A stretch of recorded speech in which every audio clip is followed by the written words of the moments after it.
qui se mettent les yeux blancs et qui sont des super calculateurs.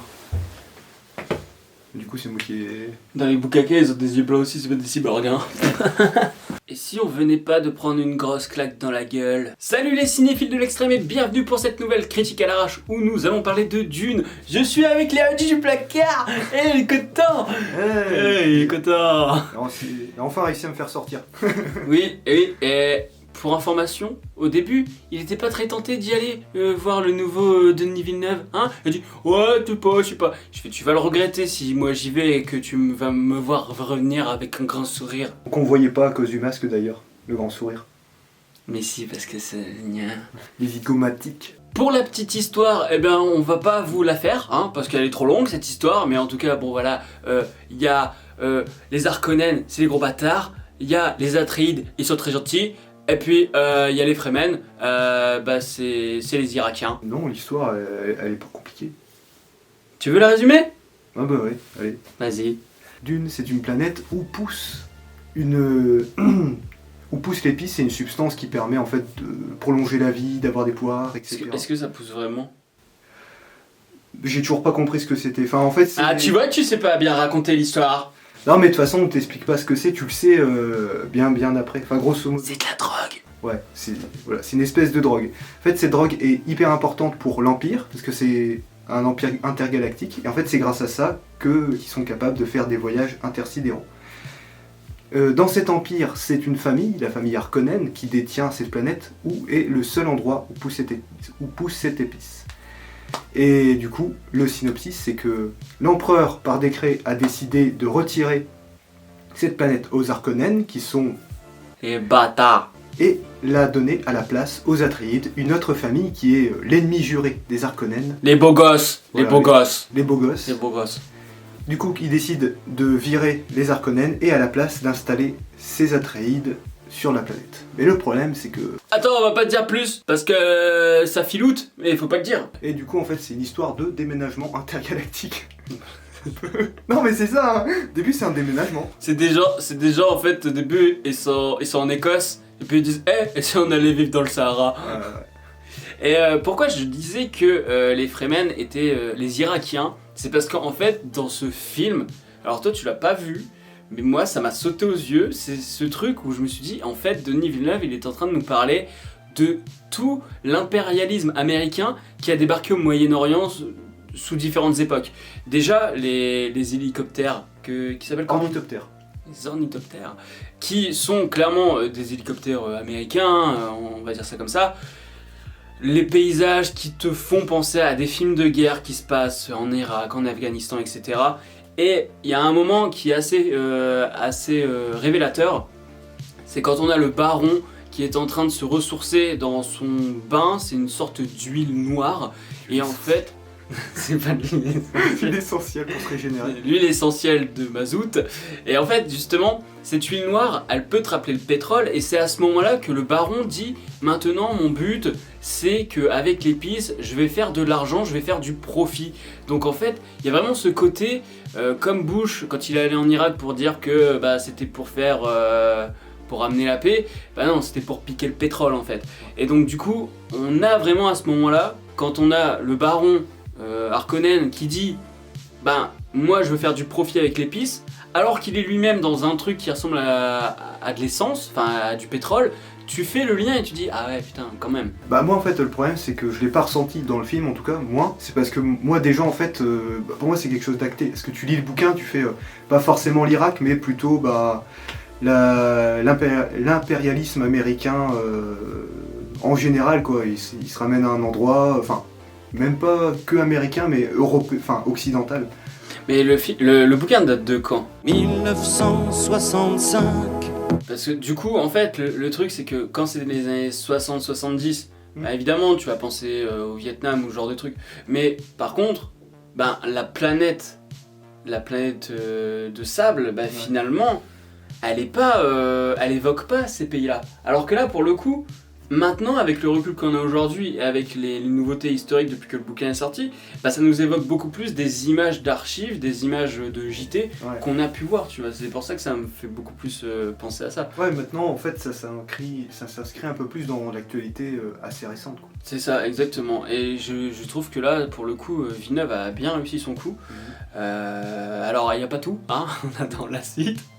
Non, parce que c'est vrai qu'il y a aussi ce truc, tu vois, de te dire que les Harkonnen sont les méchants. C'est un peu comme si on avait les talibans en Afghanistan, voilà. Et les Américains, qui sont plutôt l'étau Atreides, enfin la maison Atreides en fait, qui représenterait soi-disant le bien, mais qui finalement n'est pas nécessairement que bonne dans ses intentions, parce qu'elle sert quand même un empire, et donc ils essayent de faire de la diplomatie. Et donc je vois un peu les Atreides, certes, ils sont bons, moi je trouve que, enfin je veux dire, Leto c'est quelqu'un qui est quand même respectable, tu vois. Mais il y a ce côté de dire, ben oui, ils font penser un peu aux États-Unis. Ils te disent oui, on va remplacer les méchants, mais finalement, ben les Fremen sont toujours esclaves d'un empire en fait. Moi je vois ça plutôt comme une intégration, qu'au bout d'un moment en fait, il y a le chef des Fremen qui explique écoutez, restez dans le bouclier, le désert il est à nous, c'est notre pays, etc. Occupez-vous de vos affaires. Et du coup t'as Leto qui lui dit écoute, c'est Arrakis, j'ai reçu en fief de l'empereur, donc le 3/4 du temps on va vous laisser tranquille, mais à partir du moment où on va me demander de prendre de l'épice, quoi, de piller. Ouais. Non, mais le pire c'est qu'il lui dit prends ton épice et puis va-t'en. Ouais, mais tu vois, mais c'est ce que je te dis. Finalement, qu'est-ce qui s'est passé en Irak? C'est exactement ça. C'est les Américains qui disent bon, on vous laisse avec vos coutumes de merde, mais on va prendre votre pétrole. C'est exactement ça, tu vois. Ouais, non, mais là, je veux dire, il veut pas, il s'en fout qu'il parte de la planète. Mais non, mais c'est une image que je te donne, parce que en soi, même certains Irakiens ont peut-être vu quand même les États-Unis comme des sauveurs. Je dis pas le contraire, tu vois. Oui. Mais après, je vais pas te dire que c'est un miroir total, non, c'est pas calqué. Donc évidemment qu'il y a des petites variations, mais l'idée principale pour moi elle est là en fait. Non mais c'est parce que j'aime beaucoup les Atreides, du coup faut que je les défende. Non mais moi il me fait penser un peu à Ned Stark, tu vois. D'ailleurs c'est vrai que pour ceux qui aiment Game of Thrones, pour le coup, vous allez vous régaler, parce que pour ce qui est d'histoire de trahison, d'alliance, machin, on est en plein dedans. Alors certes c'est condensé, et là où je trouve que, parce qu'on va faire le comparatif avec David Lynch, ne vous inquiétez pas. Alors j'adore la version de David Lynch, sauf la version télé avec 36 minutes de plus que j'ai découverte, là, c'est de la merde, c'est de la merde. C'est pas pour rien que David Lynch, il a signé Alan Smithy, tu vois, pour dire que le réalisateur, c'est pas lui. Si vous entendez des enfants, c'est ceux du dessus, on n'a pas le droit de les buter, je suis désolé. Pour les vendre au Harkonnen. Oui, par rapport à la version de David Lynch, je trouve, et toi aussi d'ailleurs, que le Baron, pour le coup, il est moins... il est moins dégueulasse en fait, il est moins repoussant. Il n'y a plus vraiment de pustules, il est juste fat en fait. Oui, quand même un petit peu sadique. Hein. Non mais je veux dire, tu vois, chez Lynch déjà visuellement il est dégueulasse. Ouais. Et puis il y a quand même un moment dans la version de Lynch où il a un esclave, juste il lui enlève sa valve et puis il crève comme ça, tu vois. C'est ça. D'ailleurs dans la version télé américaine là, ça a été coupé, ça a été censuré. Oui, donc toujours pour ce comparatif avec David Lynch, au niveau de la narration, on va pas se le cacher, Denis Villeneuve réussit son coup là où David Lynch c'était un petit peu brouillon, faut bien se l'avouer, et puis parfois assez pompeux avec des voix off tout le temps, machin. Mais pour la défense de Lynch, ce qu'a fait Lynch en 2h30, Denis Villeneuve prévoit certainement de le faire en à peu près 8-9 heures. Moi je voyais en 2 parties. Vu où ça se termine pour la première partie, je me dis qu'il va y avoir une seconde partie vraiment implantation, découverte, machin, et la troisième partie qui elle va s'avérer vraiment l'acte final, tu vois. Ouais. Un peu comme le Hobbit, tu vois, où ils ont fait découverte, machin, et puis l'acte final avec la bataille des 5 armées. Après je veux dire, faut pas non plus du coup que ça fasse comme le Hobbit. Ah oui, non, faut pas étirer, non, bien sûr, à la fin. Mais non. Mais en tout cas oui, pour ce qui est de la narration, on va pas se le cacher, Denis Villeneuve, c'est beaucoup mieux. On comprend beaucoup plus de choses et il y a d'autres éléments qui sont évacués dont on n'a pas besoin, comme par exemple le médecin qui en fait a une marque sur le front. Cette marque sur le front, normalement, c'est pour dire que on l'a un peu, c'est une sorte de lobotomie, hein, on va dire ça comme ça. Ça l'empêche en fait d'assassiner un empereur, en fait. Donc, et puis même les barons, enfin... Ouais, je sais plus, c'était pas plutôt une certification en fait, c'était pour dire que comme quoi le mec... Bah c'était apparemment, moi de ce que je me rappelle, c'est pas une certification, c'est un inhibiteur. C'est vraiment un truc... Ah ouais, d'accord. Ouais. En tout cas, dans la version... Après, dans la version Lynch, après le bouquin je saurais plus te dire. Mais du coup, bah ça ils l'ont pas expliqué. Là pour le coup c'est quelque chose qui n'est pas très utile. Et donc c'est plutôt bien de l'avoir évacué cette information. Là où Lynch, on sentait que parfois il essayait de caser des informations, tu te demandais ce qu'on allait en foutre, et bah parfois on n'en foutait rien en fait, c'était juste histoire d'avoir l'info. Bah après, en fait dans le bouquin de Frank Herbert, en fait c'est tellement... C'est dense. C'est dense, il y a un univers qui est développé et tout, il développe en fait plein de choses super sympas que bah, tu peux pas ne pas en parler en fait. Enfin quand t'es fan de la série, t'as du mal ouais, mais à te retenir. T'as aussi le travail d'adaptation qui fait que... Ouais mais du coup c'est bien adapté. Parce que notamment avec... il y a aussi une espèce de guilde de... On a appelé ça des hommes ordinateurs. Du coup c'est des personnes qui ont été augmentées, qui ont été enfin... C'est des cyborgs. Ouais, voilà, c'est quasiment. cyborgs. En fait tu sais juste qu'ils sont pas normaux, c'est à partir du moment où on leur demande une info. Les gars, ils... T'as les yeux qui se soulèvent, ça fait blanc, et du coup, bah, les mecs, ils sont là et ils disent « Ok, t'as la réponse ». Et donc, tu te doutes, c'est ce que je te disais, ouais. Tu te doutes que soit c'est quelque chose où genre les mecs, d'un point de vue spirituel ou quoi, ils sont supérieurs, soit d'un point de vue bionique, ils sont supérieurs. Et ça, bah justement, juste avec ce petit truc d'information, voilà, cette scène qui dure, ce plan même, qui dure 4 secondes, t'as pas besoin de plus pour comprendre que c'est des mecs qui sont augmentés, que ce soit de manière spirituelle ou de manière technologique en fait.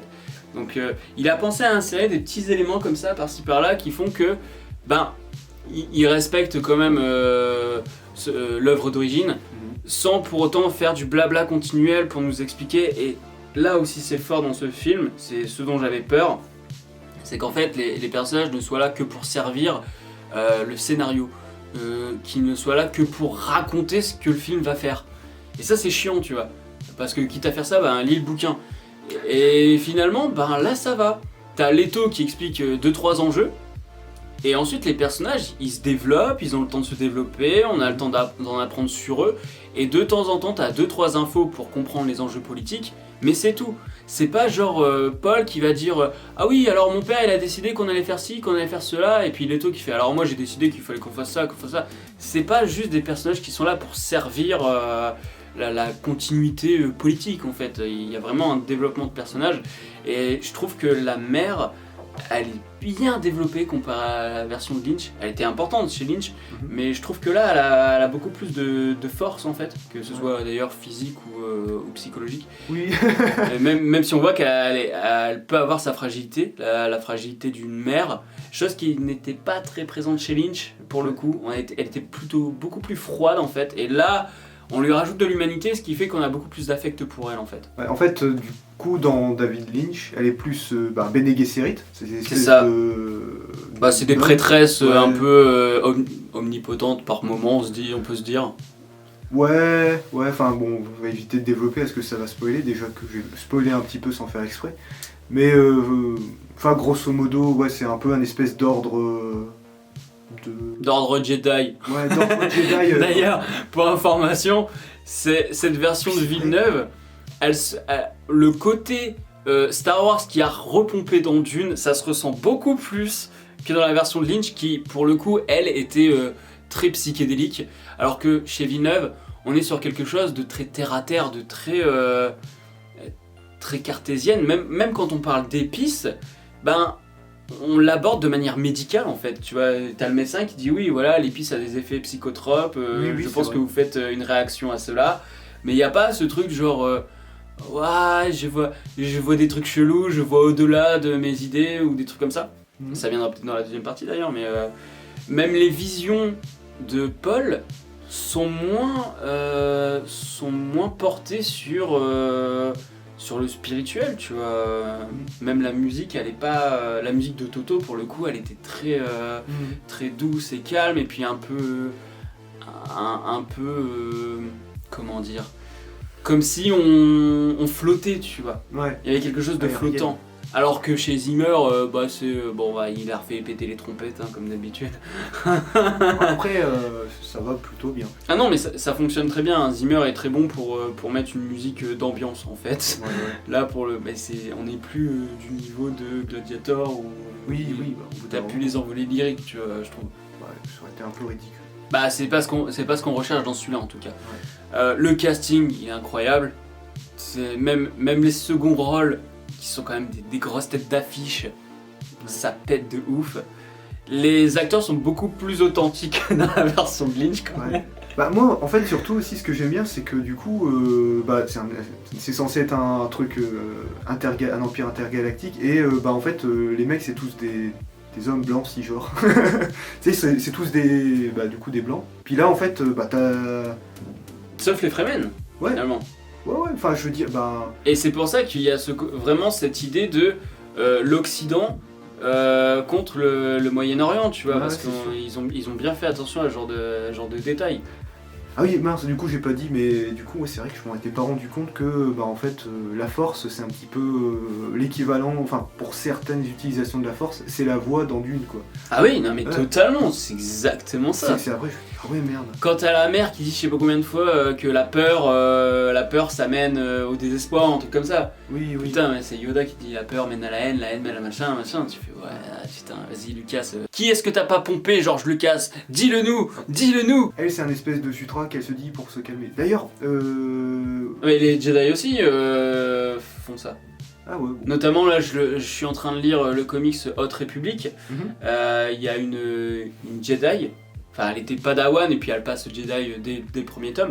Et elle dit souvent n'aie pas peur, machin, il faut pas que tu aies peur, machin, tu vois. Côté esthétique, on a pris des grosses claques dans la gueule, hein, mais ça c'est typique de Denis Villeneuve. Alors toi t'as pas vu de film de Denis Villeneuve pour le coup, mais bon, pour ceux qui ont vu Premier Contact et Blade Runner 2049, vous ne serez pas déçus. Là c'est grosse claque. Alors déjà il y a les ornithoptères. Les ornithoptères, merci, qui eux, je les ai trouvés incroyable. Et me dire que t'as à la fois ce côté libellule et ce côté hélico qui peut rappeler justement les modèles que les Américains utilisent quand ils vont au Moyen-Orient, je me suis dit c'est super bien pensé. Les vaisseaux toujours avec des formes bien précises qui parfois peuvent donner l'impression d'être organiques en fait aussi, c'est ça qui est cool. Et ça m'a aussi rappelé pas mal certains croquis qui étaient prévus pour le Dune de Jodorowsky. Et aussi du coup, on va en parler parce que moi je trouve que c'est important, c'est l'escrime au couteau. Non, c'était pas important. Et avec surtout le bouclier en fait. Ouais. Du coup dans David Lynch, il s'est fait avec les... C'était rigolo. Ouais, c'était rigolo. Puis, pour l'époque c'était incroyable.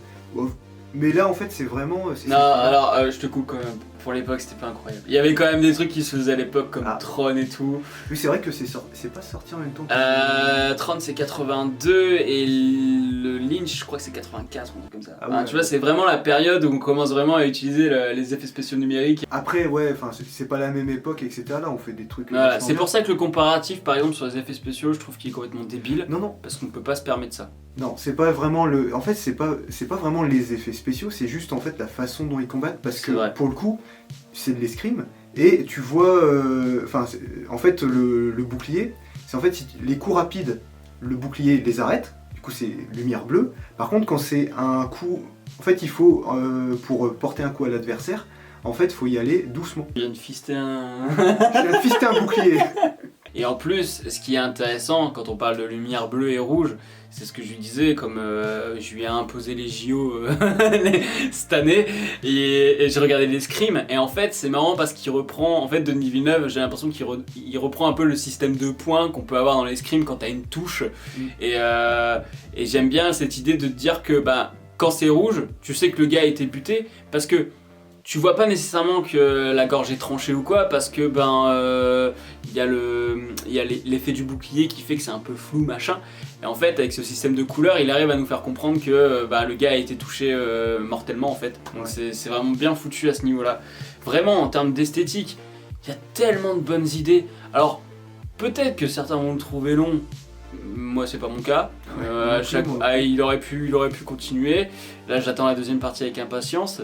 Mais c'est vrai moi en tout cas je me suis amusé à me dire il va couper là sa première partie. Et à chaque fois je me faisais avoir, je fais non il coupe pas là, il continue, vas-y continue, y a pas de problème, vas-y. Donc je pense qu'on a fait un peu le tour. C'est un avis à chaud évidemment, mais je pense qu'il faudrait peut-être faire un live Twitch avec vous pour qu'on en parle. Parce qu'il y a plein de choses très intéressantes. Déjà le message sous-jacent avec l'impérialisme américain et le Moyen-Orient, je trouve qu'il est assez pertinent. Et il est à développer et on pourra peut-être faire ça en live Twitch. Donc comme on vous a dit, voilà, esthétiquement c'est sublime. La narration, j'ai pas vu les 2h30 passer. Idem pour moi. On n'a pas décroché une seule fois. Il y a des moments contemplatifs, ils sont magnifiques. Ouais. Oh là là, les images elles sont magnifiques. Si moi j'ai une note à lui donner sur Captain Watch, ce sera j'adore, vraiment. Je crois que pour l'instant c'est le meilleur film que j'ai vu en 2021, ce qui n'était pas très difficile parce que il n'y a pas eu beaucoup de choses non plus qui sont sorties en 2021. Il y a beaucoup de choses qui sont sorties en 2021, mais j'ai pas eu l'occasion d'y aller beaucoup au cinéma. Par contre, ce qui est sûr, c'est que c'est le meilleur film de Warner de cette année et de l'année 2020, parce que Warner a fait de la merde dernièrement, hein. Parce que Godzilla vs Kong, auquel tu as participé dans l'intro d'ailleurs. Ouais, mais je l'ai pas vu. Il l'a pas vu, et heureusement parce qu'il a vu ma gueule se décomposer. Et toi, ta note sur Captain Watch? J'adore. Voilà, moi, je pensais, oui, tu vas toujours être un petit peu déçu parce que tu vas te dire, je préfère le vieux, etc. Mais, j'aime toujours autant le vieux. Mais du coup, l'autre aussi est vachement bien. En fait, c'est deux visions différentes. C'est deux visions différentes et c'est ça qui est intéressant, contrairement à d'autres... on va pas parler de remake ou reboot, on va plutôt parler de réadaptation. Mais c'est ça qui est intéressant, c'est que souvent on compare en disant l'original est mieux, machin. Là tu peux pas vraiment dire ça, c'est plutôt de te dire c'est deux visions différentes. Parce que souvent quand on dit que l'ancien est meilleur, c'est parce que le nouveau n'a rien à offrir. Et c'est souvent le cas, tu vois, le Total Recall que tu n'as pas vu j'espère. C'est la version avec Schwarzy, c'était complètement dingue. Et le nouveau c'est du réchauffé, tu vois. Et il y a plein de films comme ça où tu te dis mais il n'y avait aucun intérêt à le refaire. Et donc du coup oui évidemment que l'original est plus intéressant. Et donc là c'est totalement différent. On vous a fait quelques comparatifs, histoire que vous fixiez si par exemple vous aimez pas ou que vous aimez la version de Lynch. Si vous n'aimez pas la version de Lynch, peut-être que c'est votre alternative. Là pour le coup... en fait c'est vraiment, du coup c'est deux films qui sont révélateurs de leur époque, quoi. C'est dingue quand même parce que le gars il te fait Blade Runner 2049 et c'est aussi bon que le Ridley Scott.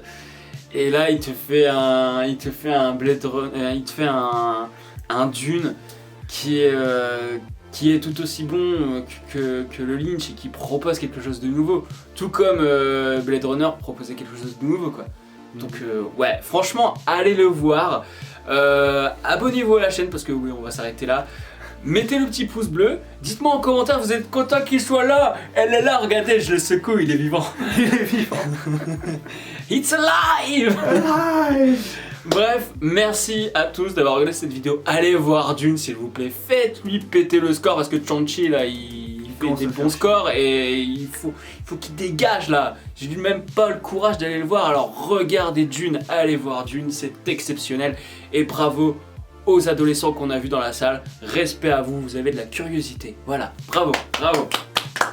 Bref, on vous dit à la prochaine sur la toile. Salut. Après, les gamins, ils voulaient peut-être juste voir...